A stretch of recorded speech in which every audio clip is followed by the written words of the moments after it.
مساء الخير، انا بابا عبده. ما ايوه، يعني حضرتك عايز ايه؟ لا يا حبيبي، ده انا جاي عشان اشوف انت اللي عايز ايه.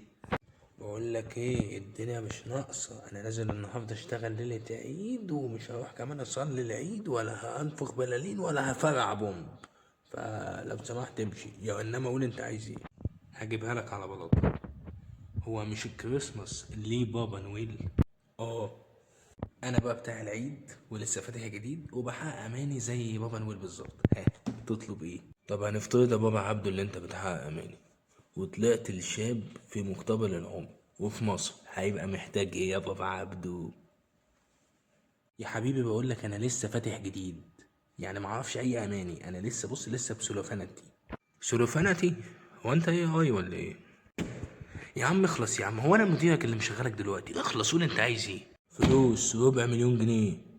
4 مليون دولار، انا اسف. هو ايه اللي ربع مليون دولار؟ بقول لك لسه فاتح جديد، خلي عندك دم، وكمان لسه هروح لناس تانية. اقول لك على حاجه، انا هبص لدماغك ماشي، اللي جوه دماغك، واعرف انت عايز ايه بالظبط. ها، ثواني ثواني ثواني.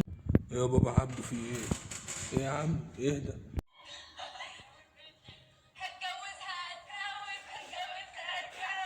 مش عاوز تقول حاجة؟ عايز أقول يعني من غير أي مقدمات. بأمر لله مضطر أوافق. مضطر؟ خلاص يا سيدي خلاص. التعبير حلو. طيبين يا بنات. مساء الخير يا حب. ها؟ يا حب انت. ايه الحلم اللي بجد يابا؟ تحلم ليه يا ولد؟ اختبار. هو في حاجة وانت كل ما تشوف وشي عايز تخطبني؟ طب كلامك ليه العظيم الاختبار هنا.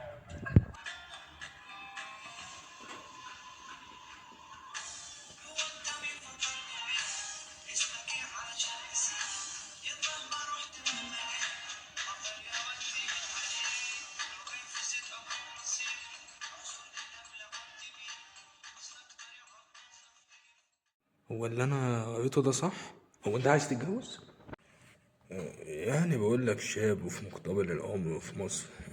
بقول لك ايه، انت عايز ربع مليون دولار كاش ولا اعمل لك شيك جواز؟ لا انا عايز اتجوز.